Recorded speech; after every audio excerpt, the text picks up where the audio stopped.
talking about conditional chains and contrapositives. So I'll start with contrapositives, that being the basis for forming conditional chains. I've got a little worksheet, or really a series of slides that I'll be presenting on. And of course, I'll share the link with you here. So you have a copy to save for later. You don't need to obsessively take notes on every little thing. As they were saying in the previous session, you don't want to write down everything and transcribe it word for word. You want to just process and understand, let it all soak in. And so that's what I want you to do here as well. So those are the slides, and I'm going to pull them up and we'll go through them together. Conditional statements. Start there. So what are conditional statements? Conditional statements are formed from the combination of two sentences expressed if then, very simply. My favorite example of this is, if I eat pizza, then I'll be happy. So you've probably seen them. I'm coming at this specifically from a logic games perspective. And of course, by the way, if you have any questions at any point, feel free to just unmute yourself and ask. I'm happy to address them at any point. Of course, you can also type them in the chat, but it's better if you unmute yourself just so we can have a little bit of a dialogue around everything. If you're not speaking, please do me a favor and put yourself on mute just so we don't get tons of background noise. So conditional statements, if then, very simple. You've seen them all before, especially common in grouping logic games. Typically you'll see them in the initial rules of the game. And in out games, when you have the same variables featured in multiple rules, that suggests that you'll probably be able to link them together in some way. So if you have A requires B and B requires C, you can naturally form a chain. A requires B requires C. Alternatively, if you had A requires B and you separately had C requires B, you could then form a different sort of connection, saying that A and C each independently lead to B. Also framing it as A or C, then B. So it all depends on what's the necessary, what's the sufficient. We'll get into some examples together. So in that conditional, if I eat pizza, then I'll be happy. I eat pizza is the sufficient. It's the activator, known in formal logic as the antecedent, which you don't really need to know that term, but I'm putting it there for those who like the formal logic stuff. I'm happy is the necessary condition, also known as the consequent in formal logic. Diagramming it simply, P requires H. The sufficient requires the necessary. So it requires it, it activates it. Now, everybody loves indicator words. I've put a bunch of the most common ones for you here. Again, they're in the download. You don't need to write them all down now. Don't worry if you don't catch all of them. But basically, the sufficient condition indicators are all synonymous with sufficiency. Necessary condition indicators are all synonymous with necessity. Common source of confusion is the word only is typically a necessary condition indicator. You see here only, only if, only when. But the only is a sufficient condition indicator. And that's confusing because you see the word only there, but the only changes the meaning entirely. So take special note of that. I'm happy to walk through examples at some point if you like, but just note that for now as a red flag.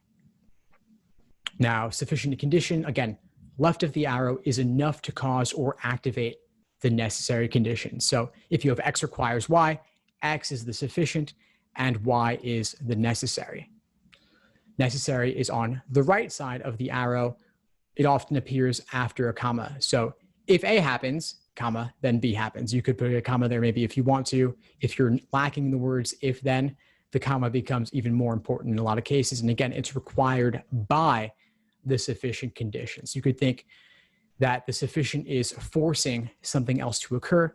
The necessary is what must follow. And there can be chronological aspects to that, although there aren't always. So simple contrapositives, again, you're looking for a conditional statement logically equivalent to the original statement. It could be phrased differently. One might be positive, one might be negative, but they still have the same meaning. So X arrow Y is equivalent to not Y arrow, not X. And of course, we'll get into examples on that, but they look completely different. Again, reversing things around the arrow and negating them, but same meaning, equivalent in the end. So it's not really new information, it's just simply a new framing of the old information, but a new framing can often be useful. So how you do it, you reverse the order of the conditions around the arrows and you negate both parts. So if we have the original X requires not Y, you switch them around the arrow, you negate both. Anybody want to unmute themselves or type in the chat what the result would be here if we were to take the contrapositive with this example?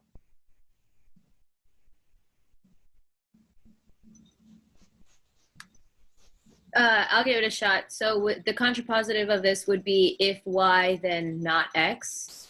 Perfect, exactly. Yeah, thanks for that, Alyssa. So Y, arrow, not X. Judy and Ethan and Winnie all typed it in the chat as well. You all got it. Awesome. So steps are, and there's the result Y, arrow, not X. The process is you could reverse first if you want. So switching the order of the variables around the arrow. Then you could negate them. So reversing them, not Y was at the end. Now it's at the beginning. X was at the beginning. Now it's at the end. But we're not done yet because we still have to negate. So negating means that something negative, like not Y, now it becomes positive Y. X was positive. Now it's negative. So our result, Y, arrow, not X. Again, this is the simple example. It's useful to be able to do it, though. It can get more complex, but this is a great starting point. Typically, people will reverse and fail to negate, or they will negate and fail to reverse, neither of which is acceptable, neither of which would give you a result equivalent to the original in meaning. Now with my example, if I eat pizza, then I'll be happy. Reverse the order, negate both parts. So if we have the original as P requires H, what would the contrapositive of that be? Anybody want to share? Again, unmute yourself or just type in the chat.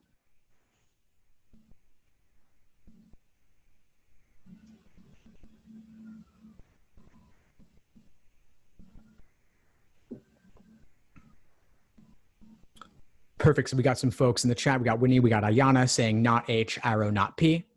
Ethan and Alyssa also got it. Perfect. Exactly. So reversing and negating, that's the process. You can negate first, then reverse if you want. Doesn't really matter. Either way it works. So here again, I'm reversing first. P, it was P arrow H. Now we've got H arrow P. We're not done yet. Negate them both.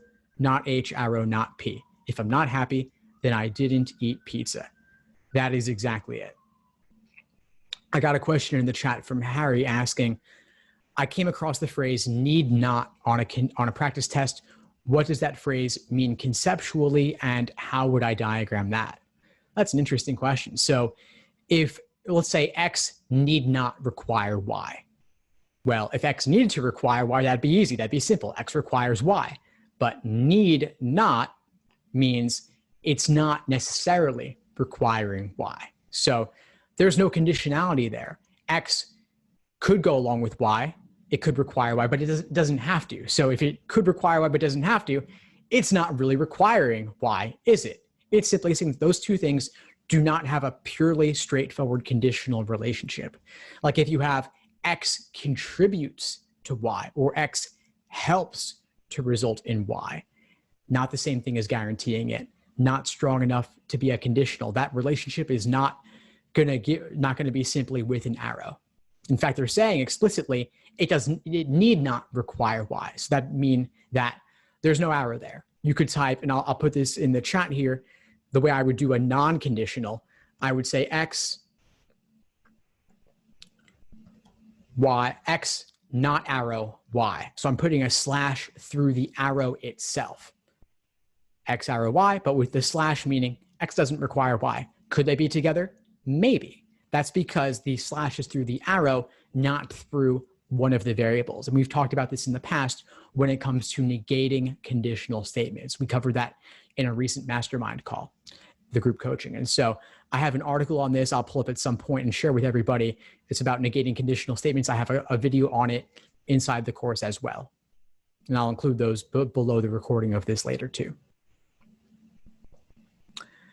Now, failed contrapositive attempts, back to that. So failed contrapositives is when you only do one part without the other. There are two steps, reversing and negating. If you do both, you're good. If you do only one, you're not good. And the test makers, of course, play on that. They will sometimes include wrong answer choices that are meant there, that are laid there for people who did only one of the two. It's no good. So if you reverse, but you don't negate, it's wrong. If you negate without reversing, it's also wrong.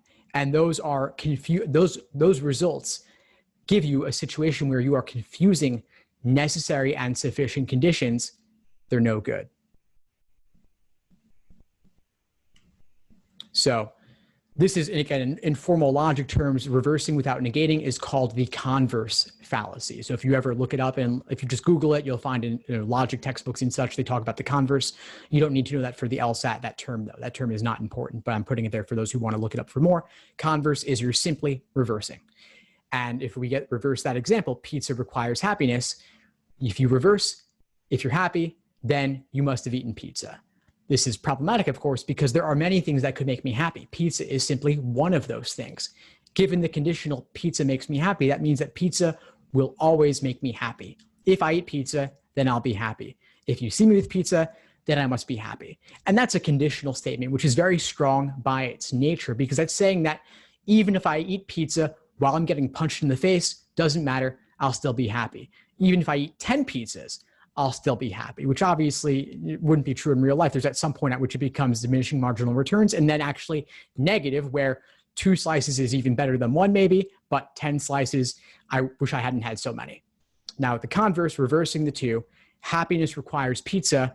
The problem there is that it's failing to consider that there could be other things that also make me happy, that even if I lacked pizza, I could still have something else that made me happy, like tacos, like burritos. Those could also be sufficient to make me happy. Pizza is not the only thing in the world that could do it. Now, I've got a question here I've got a couple questions here, so I'll run through them. Judy was asking about that previous example with the need not. Yeah, if you have a need not situation, you could simply not diagram anything at all. You don't have to. I put that example with the arrow and with a slash through it for those who might want to, but in practice, a non-conditional statement, I think typically is not worth diagramming. Got a question from Alyssa saying, when should you use the contrapositive? Are there certain kinds of problems to apply it to? Yes, there are. The biggest case I would apply it is in grouping logic games with multiple conditional rules. That's going to be the most useful application of this idea. There are also cases where even just a single conditional, it might be useful to do it. So for example, if you have a conditional that was not Y requires not X, well, it's easier to think in positive terms than negative terms. So if we took the contrapositive of that, we end up with X arrow Y, which is a much cleaner result, easier to interpret. There could also be cases where we have multiple conditional rules, but they're not given to us in a neatly joinable fashion. Like I gave earlier the example, A requires B, B requires C. Very straightforward to link those two. But what happens if you have A requires B and then not C requires not B? That becomes a problem because you don't have the same truth value for the part you would want to link, which is the variable B. So I'll type this out just to make it a little bit more clear for those who might have difficulty following when I just speak it and not have anything to look at. So those are my givens. A requires B, not C requires not B. That's not easy to work with. But if we manipulate the second rule to say B requires C, which is the contrapositive of that second rule, then they can be joined much more smoothly. So again, you would want to use this primarily in logic games with multiple conditional rules. There are also some logical reasoning questions that involve formal logic where diagramming multiple conditionals and linking them might be useful, especially in inference questions. We also had a class a few weeks back on sufficient assumption questions, and sufficient assumption questions often lend themselves to formal logic where diagramming could be useful. So look up the lesson on sufficient assumption questions for more on that. Carney commented that contrapositive is useful for about 50% of the LSAT, logic games and logical reasonings. Yeah, exactly. So especially in logic games, you're going to see it being primarily useful there in many, many cases. I've talked about it in the context of grouping games, but even in a lot of ordering games, it could be useful too. There are some ordering games that involve conditional statements. So I'd recommend considering applying it there also. Again, when the situation warrants it, when you have conditionals. All right, so that was the fallacy of the converse, the flaw of the converse, reversing without negating. Again, no good. Now, we've also got the other fallacy, negating without reversing. So that is when you change the truth value without reversing the variables around the arrows. And so that's also important to keep in mind. If you just say, given pizza requires happy, not pizza requires not happy, again, you didn't do the other part of reversing around the arrow. That's also important to do. And once again, that's saying that if I don't have pizza, I won't be happy. Again, failing to consider that tacos or burritos could make me happy as well. They're assuming that the necessary condition of happiness is sufficient to guarantee a particular result. So same logic, just a different framing once again. If you only do one part, you end up confusing necessary and sufficient conditions. No good. And again, just to illustrate here, they're failing to consider alternative possibilities, other things that could have made me happy. Again, they're both failing to consider they're both reversing necessary and sufficient, no good, and they are logically equivalent to each other. And interestingly, they're the contrapositives of each other too. That's not essential to know, but it is technically true and important to just keep in mind. It could be useful to think about things in that way, maybe. Okay, could you just show the slide that you had just showed previously? Yeah, sure. This one? Yes. Okay, so that one. Okay.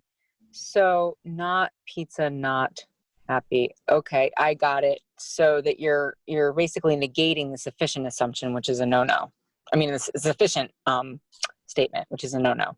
Well, you're negating both variables. So you see here, I have pizza requires happy, then I have inverse or the negation, not pizza requires not happy. So we're negating both of those variables, which is a good step to take, but it's not the only thing that you need to do here.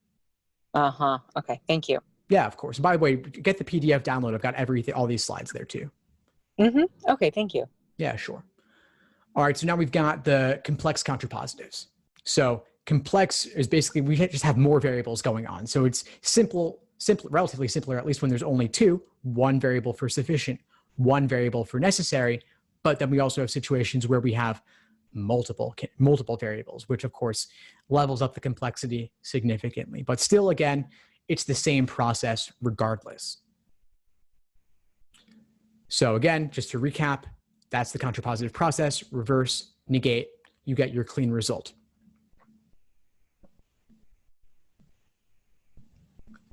Harry asked me a question on conditionality and causality. I'll cover that at a later point. We're sticking here strictly with conditionality, but that is an important distinction. I'll talk about it at a later date. I'll add a class to the calendar where we touch on that. So again, the process, reverse, negate, but here we've got an example with two variables in the necessary condition. What do we do? Especially because we have the word and here. There's some confusion I get a lot about and versus or. What do? We reverse negate like always, but when you're negating, and becomes or. Also, or becomes and. So the reason is that if we have two things required by X, in particular, in this case, two things are required to be out. If we had at least one of those in, that would be enough to tell us that X had not occurred. Anybody want to type for me in the chat what that result would look like if you were diagramming it?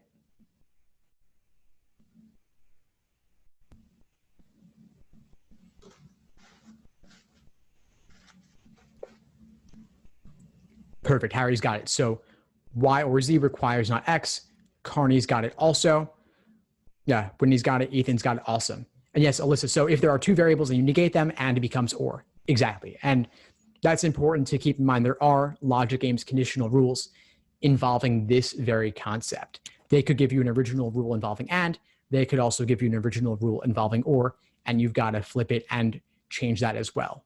Harry's talking about the famous CDs game. Yes, if anybody wants to practice this on an actual game, Test 31 Game 2, the famous game featured in Legally Blonde as an exemplar of just how crazy and difficult logic games can be, or at least how crazy they can sound.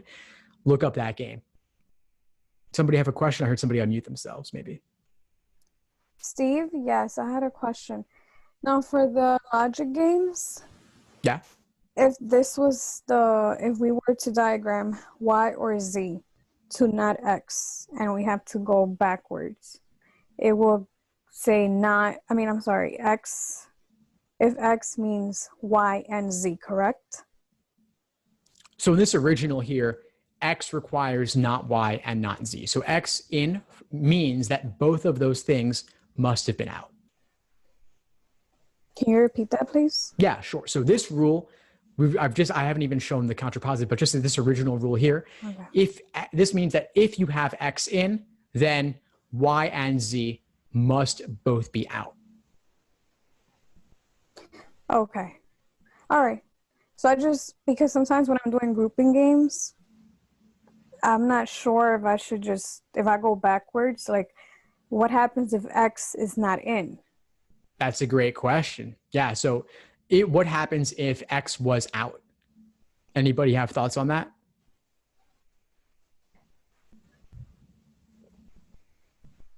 Feel free to type in the chat or unmute yourself. Say that one more time, Steve. Yeah, sure. So if we were given, if somebody asked us what happens when X is out, given this original rule, and this original rule is all we know.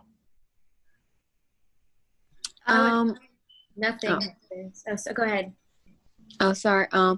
Would either one be in? Would if X were out, would Y or Z be in, or both of them could be in? But it could be like either one. Great question. Okay, so if X is out, here's the thing: we don't know anything about Y and Z. We cannot infer a single thing about the position of Y or Z. And I heard somebody else in the background say that as well. Yeah, so you know nothing. You don't know anything, and that's tricky to think because you see all these variables and you think if we know about one, we should know about the others, but the directionality of the arrow means everything. Y or Z, and as Nazreen said, Y and Z could be in, but not necessarily. Exactly. So their positions are not dictated. They could be in, could be out. We don't know. I'm sorry. So it's when Y or Z are in, or Y and Z are in. So Great is question. Yeah, we'll get to the contrapositive.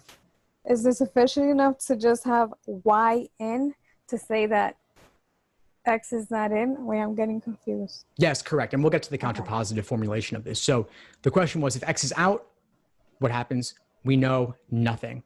X in requires Y and Z to be out. Contrapositive, reverse, negate, as well as changing and to or, which is part of the negation process. That says if Y or Z is in, then X must be out. I'll type this here, and then I'll also display it on the next slide.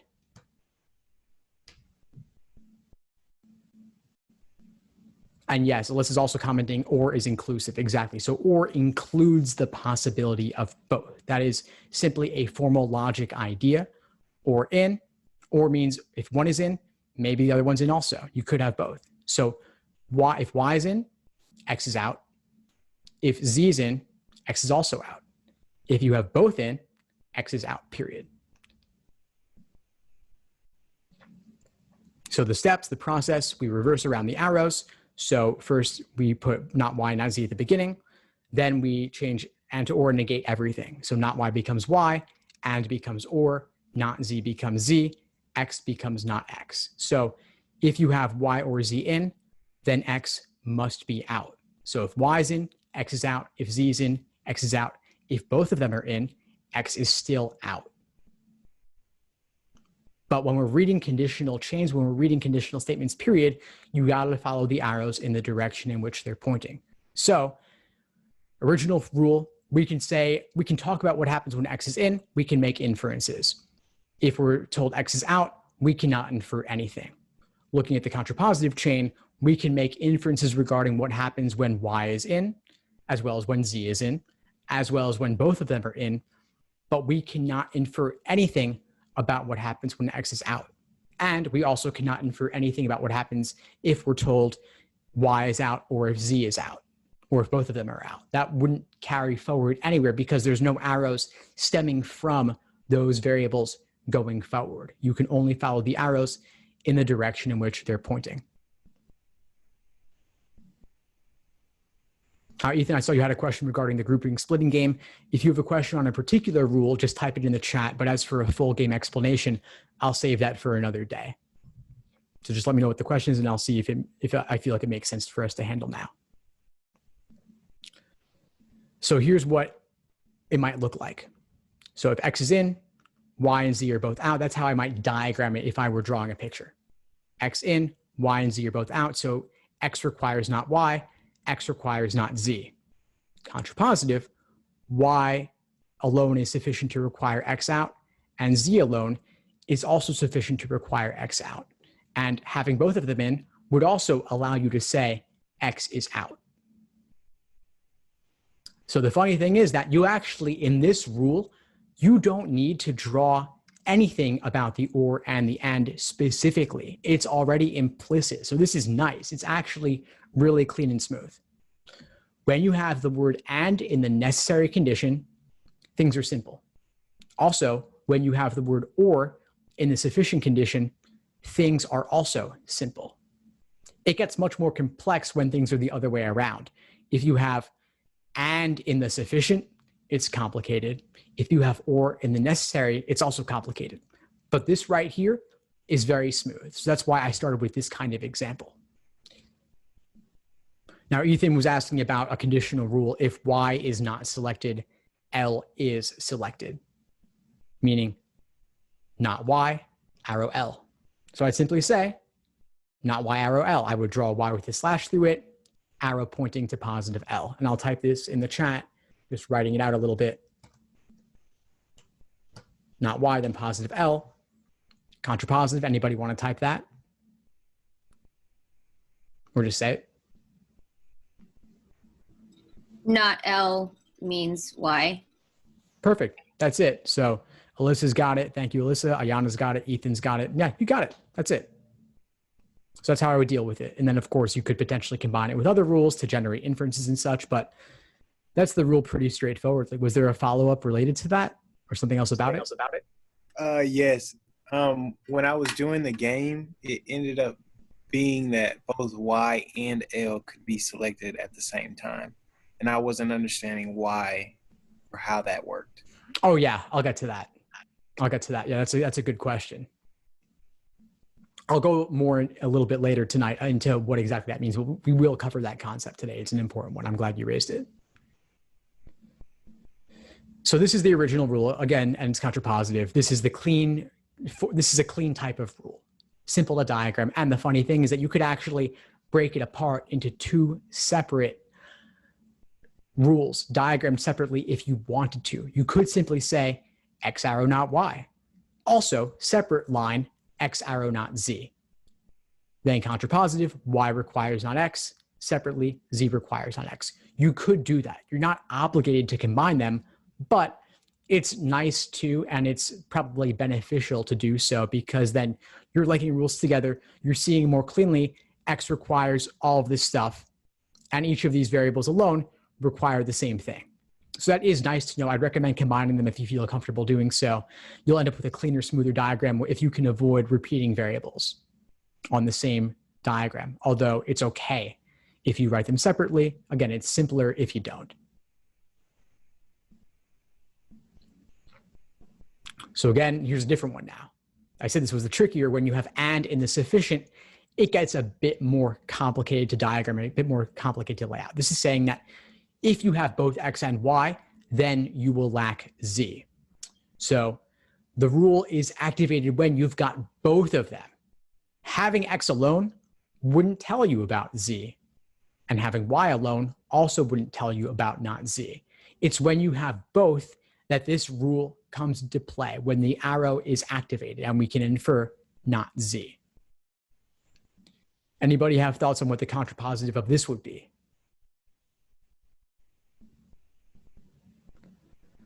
Z requires not X or Y for this sentence.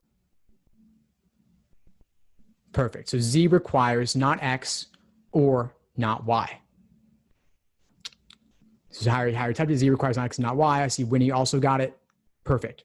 Yeah, so Z requires not X or not Y. Weird.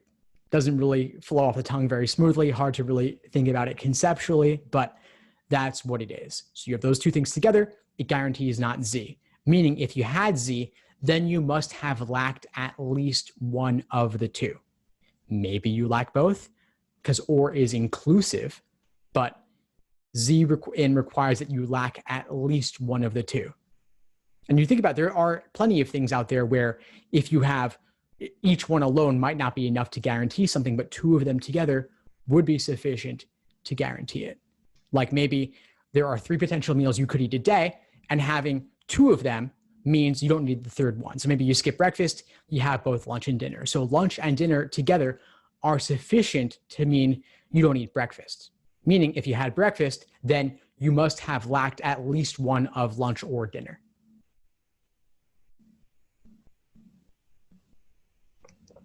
So here it is. Again, I'm laying it out. We're reversing the variables around the arrow. So not z was at the end. Now it's at the beginning. X and y were at the beginning. Now they're at the end. Negating now. Not z becomes positive z. X becomes negative x. Y becomes negative y. And of course, and becomes or.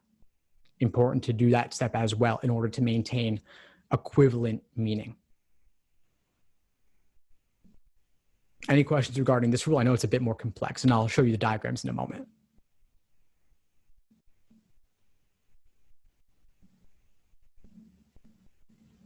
All right, so here are the diagrams. So you see, again, it's weird, like I said, it's a little bit more complex. I want to indicate that having both x and y together in is what is sufficient to activate the rule, sufficient to guarantee the not z. So I do this plus sign. I also do a kind of a bracket. Then the arrow pointing to not z.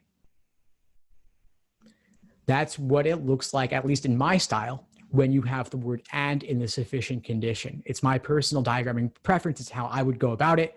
You can feel free to make your own way regarding it, but it's not easy to make a clean illustration of this like we had with the previous example. Now, when we have contrapositive, and then I'll address your question.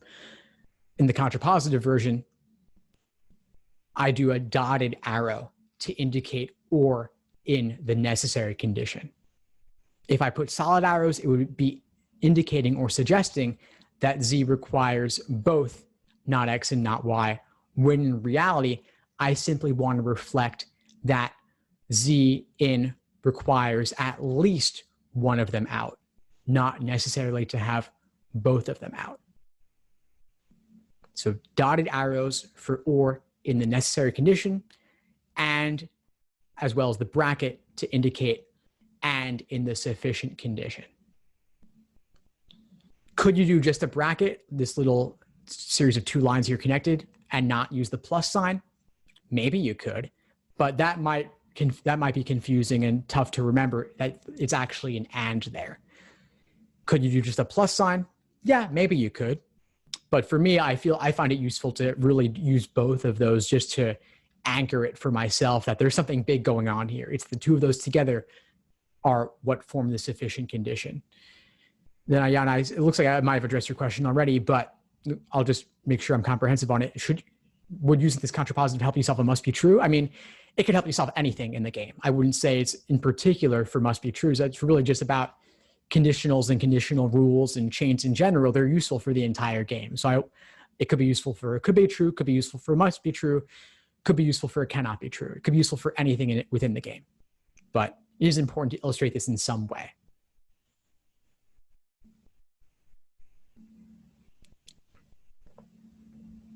Now, I want to talk about linking or connecting conditionals. I talked about, we've done the contrapositive. The next step to really solving these kinds of games, and even logical reasoning in certain cases, like I said, is linking rules together to form inferences. A contrapositive is a kind of inference, by the way, but if we're looking to really make a lot of inferences, conditional chains are the way to go. So, like I said before, you want to have the same variable in multiple rules. In particular, it's nice when you have a particular variable as a necessary condition in one rule, and then as the sufficient condition in another rule. So I talked earlier about A requiring B requiring C. That's probably the easiest example I can think of. A little bit more complex would be if you have a negative variable as well, because again, negative variables, not as clean and nice as positive variables. It's easier for us typically to think of things in positive terms rather than in negative terms. So here we have not y in the necessary of the first rule and in the sufficient of the second rule. So through, I think, what is called in formal logic the transitive property, and that's a formal logic term you don't need to know, you can link these together. X requires not Y, requires Z, which is what I would put on my diagram. It's what I would write out the entire thing. I wouldn't simply say X requires Z because that's leaving out the not Y information. And there could be certain cases where that not Y information is actually useful. In particular, if we were in a situation with longer chains where they were asking about not Y in some way, I would want to retain that. I would want to keep that and still have it on my scratch paper to potentially use at some later point. Obviously, in this example in isolation, what we're really driving at here is that X requires Z. That's useful to know. And if you really want to next level it, you could take the contrapositive of this entire 3-variable chain and say, what? Feel free to type in the chat, what's the contrapositive of this entire thing? Just as a little exercise. Not Z to Y, not X. Perfect. Awesome. You got it, Winnie. That's great. Harry's also got it. Not Z requires Y, requires not X. That's the contrapositive of this entire thing. So maybe they would ask you, if X is in, what must be true? Z. If Z is out, what must be true? Not X. That's the kind of inferences they're looking for you to make. And of course, with more rules added on, it gets even more complicated. Having the entire chain in front of you is really useful to solve these questions like they're nothing. Yeah, so as Alyssa's saying, exactly, you find the common variable and you use that as a way to link them together. Got a question regarding deductions. What do we know? Yeah, I mean, what you know is exactly this. You know that when X is in, other things follow if you follow the arrows in the direction in which they're pointing. So here, if X is in, we can say both about what happens when with Y and with Z. In particular, Y is out, Z is in. Those are the deductions.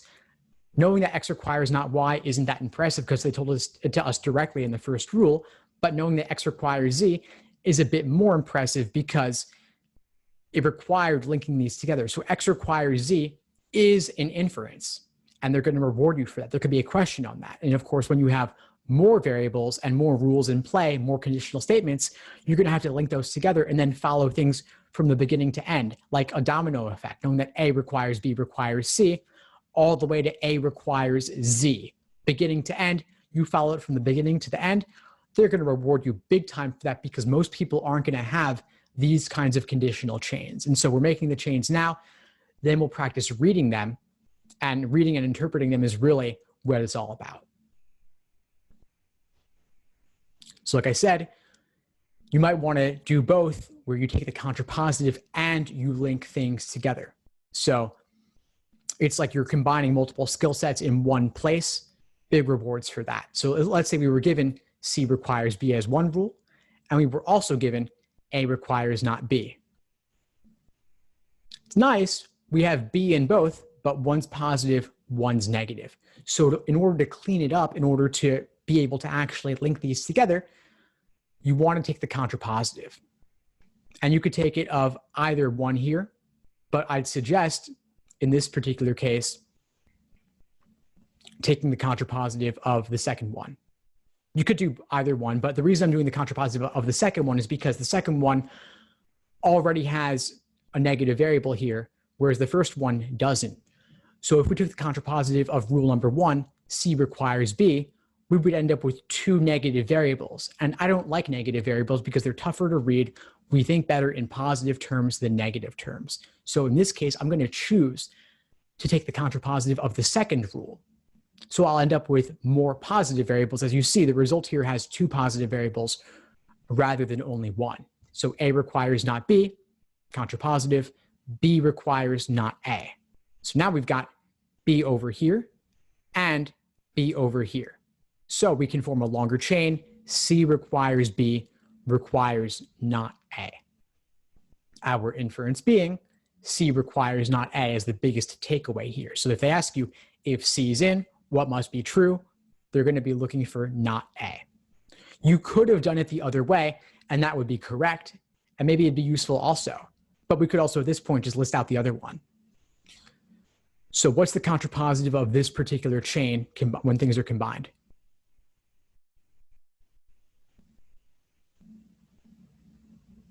I see Solomon's got the inference here, which is awesome. So Solomon's got if A, then not C. That's perfect. I would want you to write out the entire thing. A requires not B, requires not C.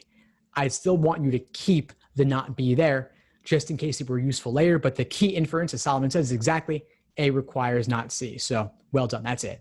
That's what you want. That's what they're going to be looking for.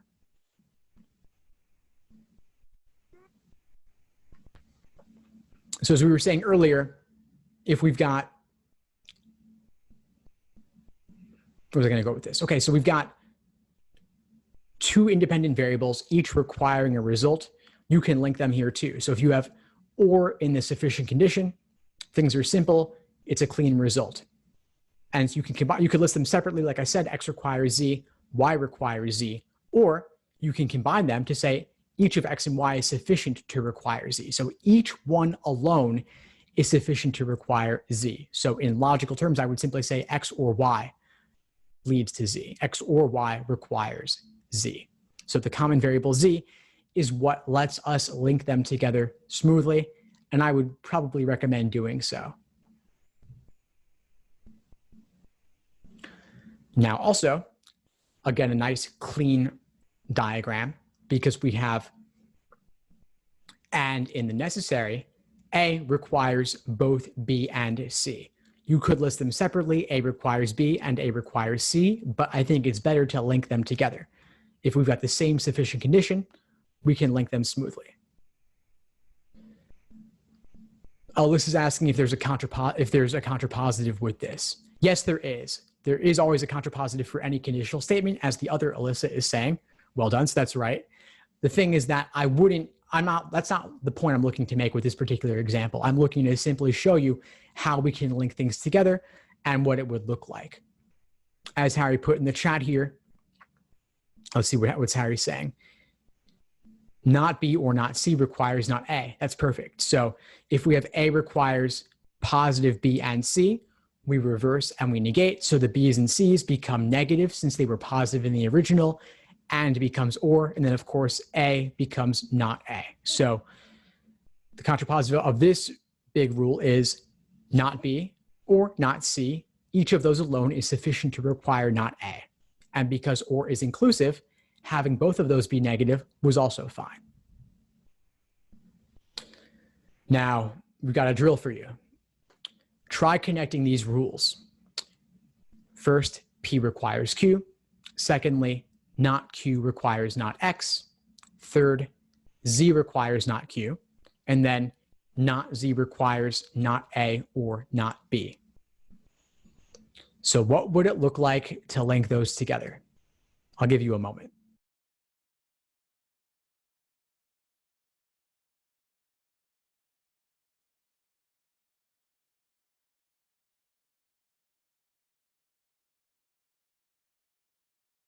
So you'll see it's somewhat arbitrary here. I happen to lay it out one way.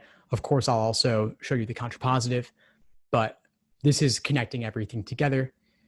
Part of what makes this complicated is that we've got some and or stuff going on here. So as I said, that's the less nice thing to have to deal with, because the or in the necessary requires those dotted arrows. And then you're translating and or, it's a bit much. It's not the simplest example, but we've covered some simpler ones already, so I thought it was time. So I'm gonna read it out now. So basically what this diagram says is that if you have P or X, then you will have Q. If you have Q, then you don't have Z. If you don't have Z, then you must lack at least one of A or B. I'll say it again slightly differently. Each of P and X, each of them alone, is sufficient to require Q, meaning P requires Q, also X requires Q. If you have Q, then you don't have Z, and if you don't have Z, then you will also lack at least one of A or B, meaning you will not have at least one of A or B. A lot of folks typed that formulation in the chat, which is correct. the contrapositive would be equally correct. It would just look very different. Any questions on this layout and this formulation? And then I'll go on to the other one.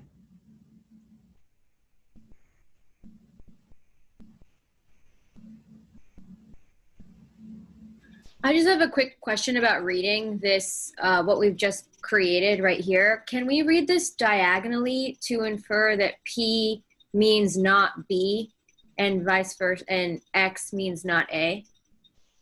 Yeah, you can. That follows fine. I mean, the fact that what's on top and what's on bottom doesn't matter. So Oh, okay. P leads to either not A or not B, and potentially both. Doesn't matter if one's on top, one's on bottom. Sweet. And yes, you can follow from the beginning to the end, either way.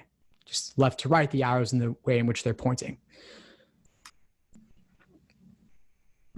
And someone asked me to type it out. I'm just going to copy paste one of the responses here because it's perfectly fine. And the slash before variable means it's negative.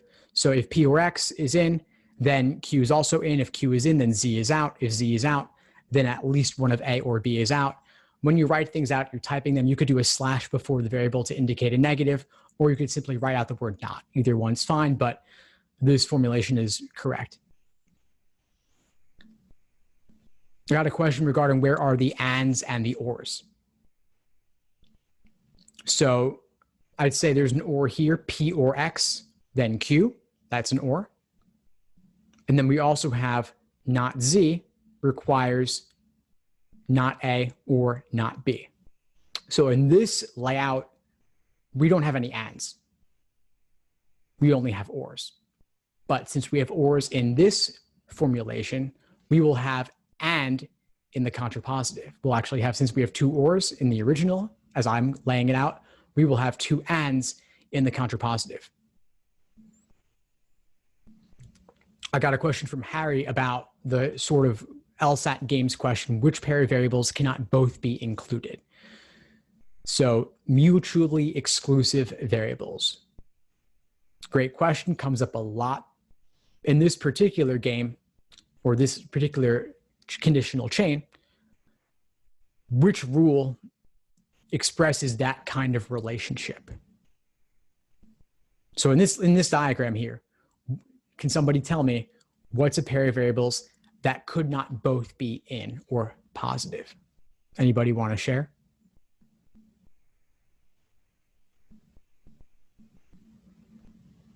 So we got a couple of responses here. We got P and B. We got Q and Z. We have X and Z. Nice. All right, so I would say Q and Z is good. Q in requires Z out.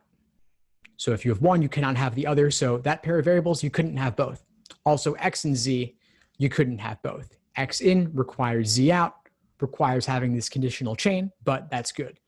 But P and B, the problem is that we've got a dotted arrow here. So if P is in, then Q is in, then Z is out, then at least one of A or B is also out. But we don't know which one. So it's possible to have P in as well as having B in, but maybe we would lack A. In fact, if B was in, we would lack A in that particular instance, since we know that at least one of those two has to be out. So dotted arrows are a bit more nuanced than solid arrows are, which is why I express them this way to make it more clear. But yeah, interpreting these chains is a whole separate thing. It's a lot of work to get used to this sort of diagramming language.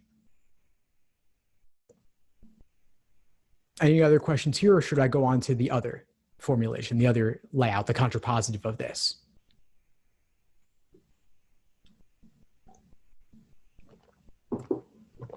All right, so here's the alternative diagram for those of you who did it the other way. If we have both A and B in, then we will have Z. If we have Z, we won't have Q. If we don't have Q, then we will lack both P and X, or meaning both P and X will be out. So you see I'm breaking out the plus and the bracket here to say the two of those together being in, A and B together, form the sufficient condition. Together, those variables tell us that Z is in. If Z is in, Q is out.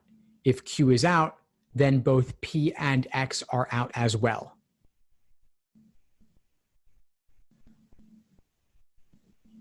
And I'm going to put in the chat, I'm just going to copy paste the student response that shows us what the result looks like in the contrapositive. A and B are in, Z is in, Q is out. If Q is out, then both P and Q are out.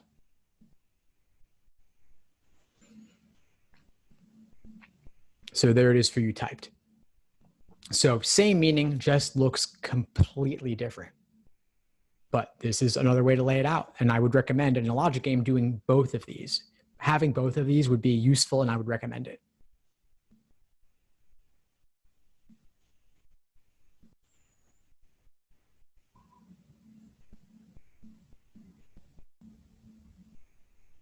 Any questions on what this diagram layout looks like? Or how to interpret it? It's the same logic, just looks different. One common source of confusion in a diagram like this would be if A is in, what do we know?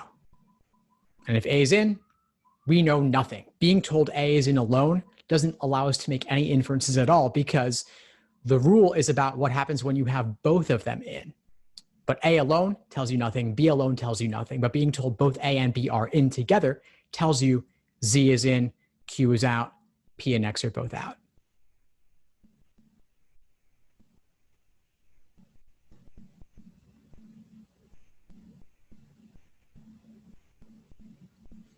All right, so I'll go on to the next.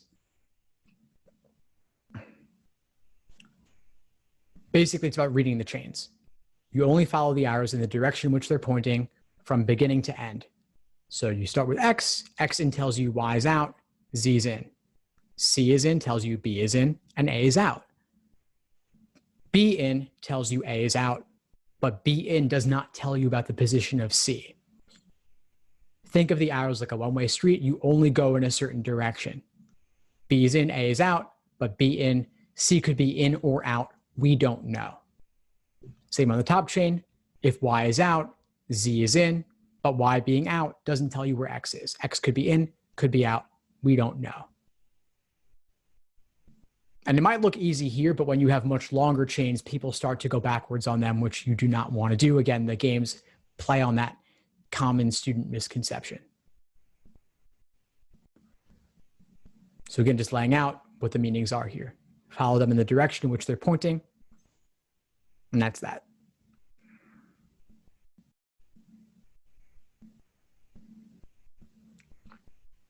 Now, once again, we have both of them side by side, following them along. If P was in, Q is in, Z is out, at least one of A or B is also out, and maybe both because or is inclusive. But we have to note the or because one of those alone being out would be enough to satisfy the rule. So you could have P in, A out, and B in. You could have X in and B in along with A being out. That would all be fine. Contrapositive chain, if you have both A and B in, then Z is in, Q is out, both P and X are also out. But Z in doesn't tell you where A and B are. On the other diagram, Q in doesn't tell you where P and X are. So if we were told if Q is in, what must be true? We could say Z is out. And we could say at least one of A or B must also be out.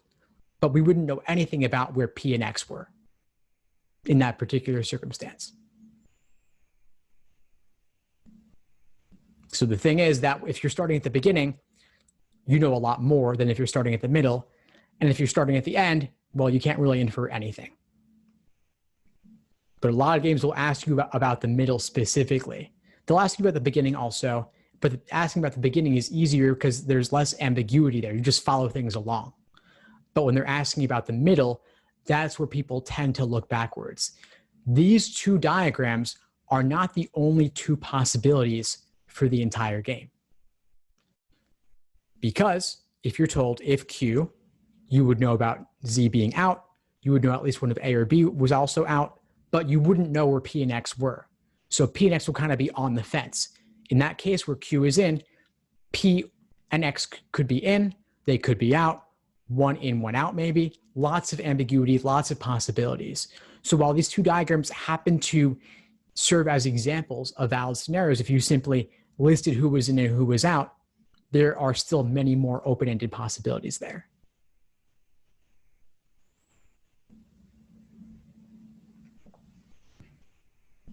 So again, just interpreting what these diagrams are looking like, what they mean, if you're starting at the beginning.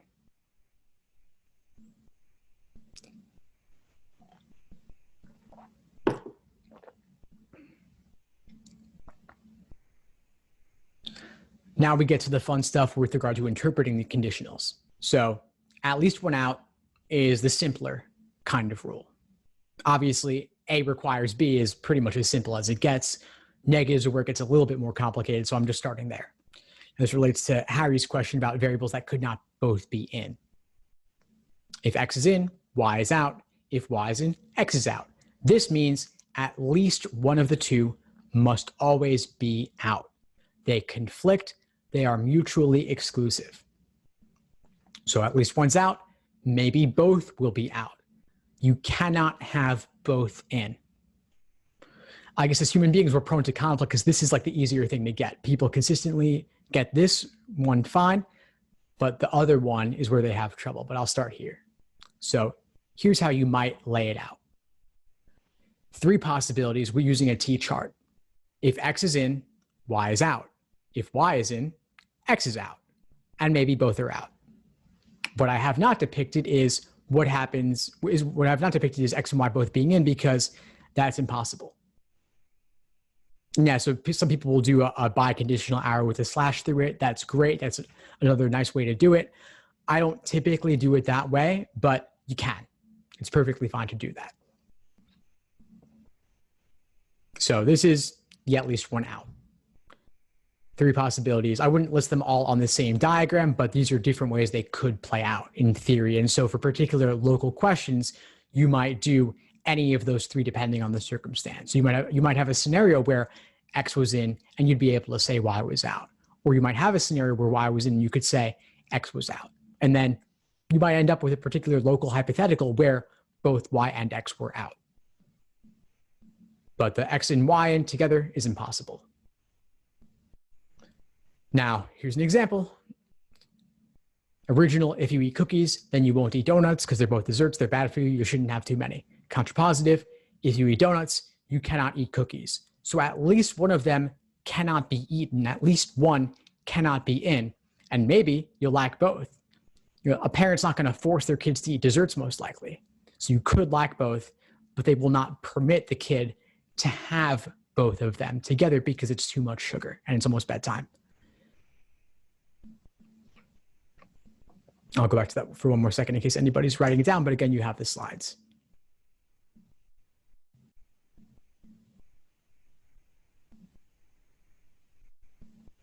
Now, three possibilities specifically with this: C in, D out, D in, C out, maybe both of them are out. So this is exactly the same as the XY slide from before, just with this particular example.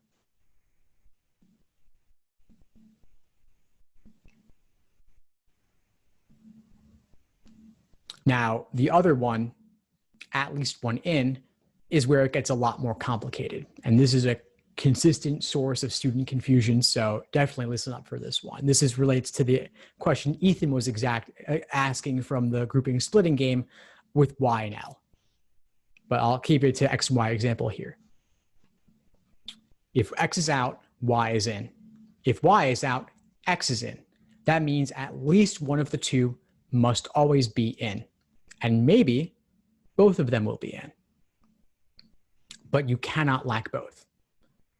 And this is really confusing because we see them side by side on the conditional statement. One's positive, one's negative. And we're prone to thinking about conflict, so we see, one's positive, one's negative. It could be that one's positive, one's negative, but not necessarily, because we got to look at the starting point. If you lack one, you have the other. It's establishing a minimum for what needs to be in at least. If you lack one, you have the other. But if we were told Y is in, what would be true? What could we infer if Y is in? If Y is in, we can't infer anything. Exactly. So kind of a trick question, but you got it. Exactly. If Y is in, we don't know where X is in. X is. X could be in, could be out. We couldn't possibly say. We can only make inferences about what happens when Y is out or when X is out. So starting with a negative. So if they say, if X is out, we can make an inference. If they say, if Y is out, we can make an inference. But if they told us a positive like Y is in or X is in, we cannot infer anything. So it is entirely possible to have both. It's entirely possible to have both of them in. Really tough to absorb. I've made tons of mistakes on this back when I was studying. I even had the old notes at some point where I caught myself making this mistake. It's entirely possible to have both of them in at the same time. This simply establishes a minimum saying you've got to have at least one of the two in. So here's what those possibilities could look like diagrammed. Maybe you have Y out, activating the rule that you have X in. Or maybe you have X out, activating the rule that you have Y in. And maybe you have both of them in. But you see, what's missing here is having both X and Y out, because that is impossible given this conditional rule. And so in a conditional statement, I see a question in the chat related to this from Alana. If you have a conditional statement saying, if X out, then Y in, you cannot start with the variable on the right side of the arrow, in this case, Y in, to infer anything at all, because there's no continuation from that point. You can only follow the arrows in the direction in which they're pointing. So X out requires Y in. If you were told Y in, you don't know anything else at all about the position of X. X could be in, could be out in that particular circumstance. So you wouldn't be able to make an inference on that basis.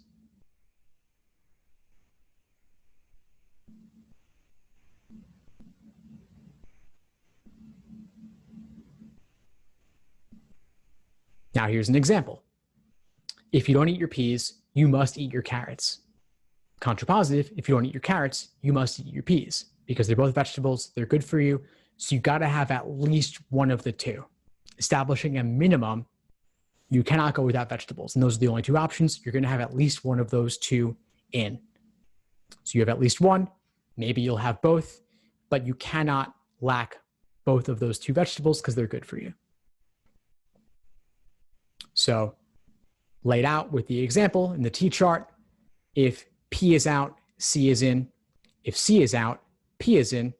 And maybe you have both P and C in. But you see, once again, what's missing is having P and C out.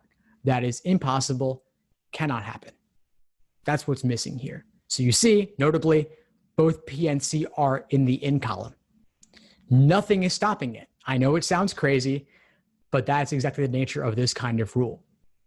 If we go back, and I'll just go back for a moment to the conditional, it said, if not P, then positive C.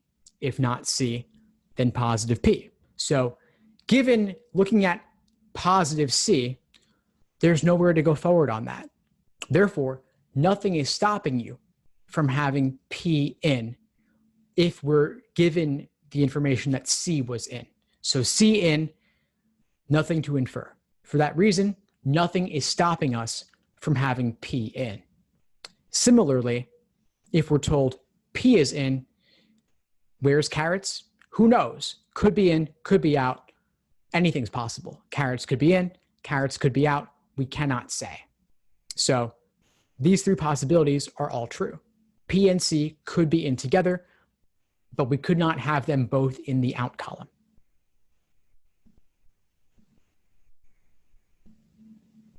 Any questions on this one? This is really what it all comes down to.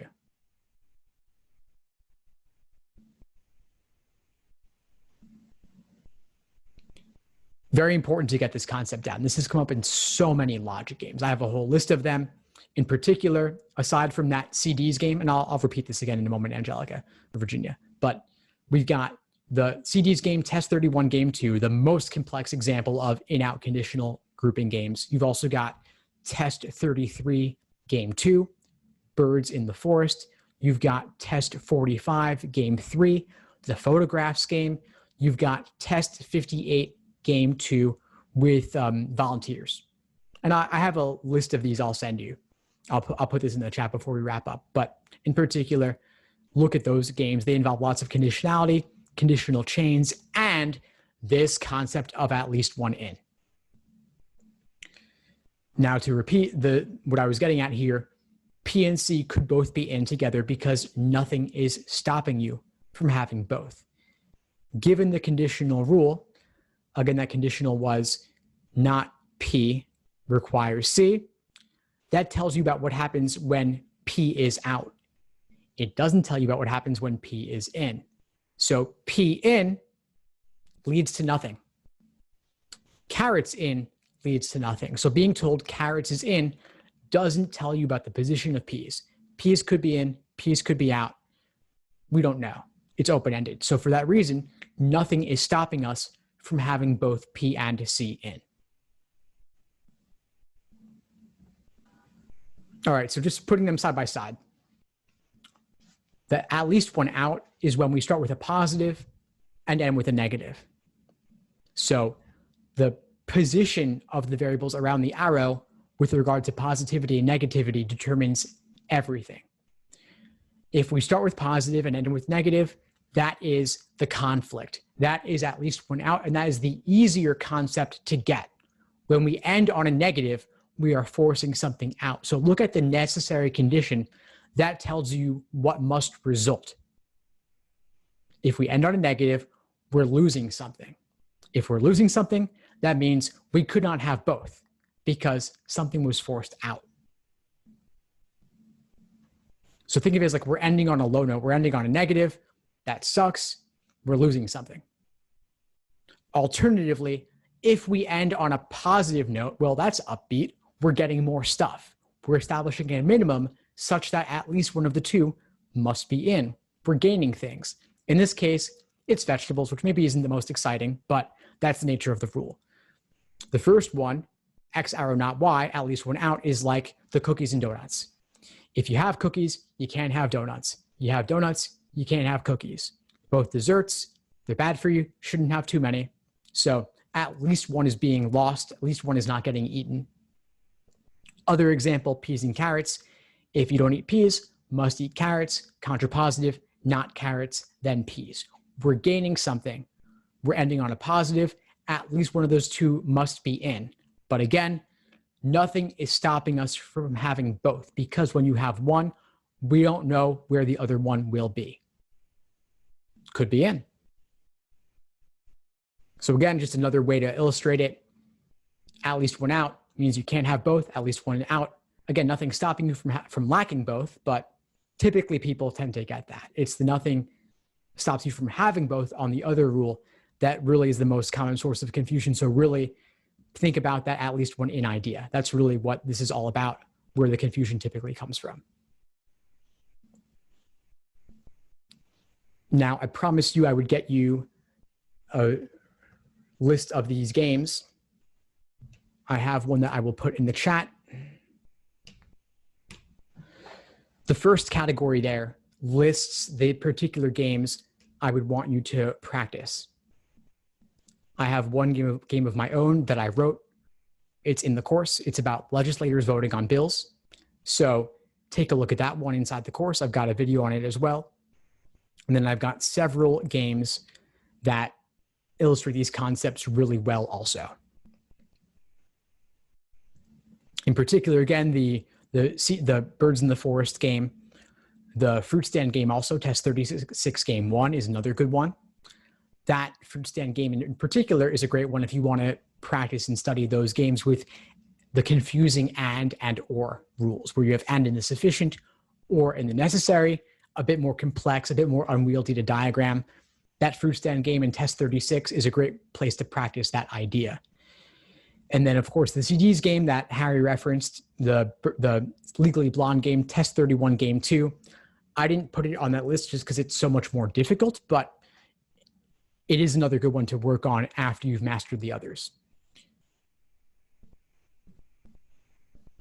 Questions?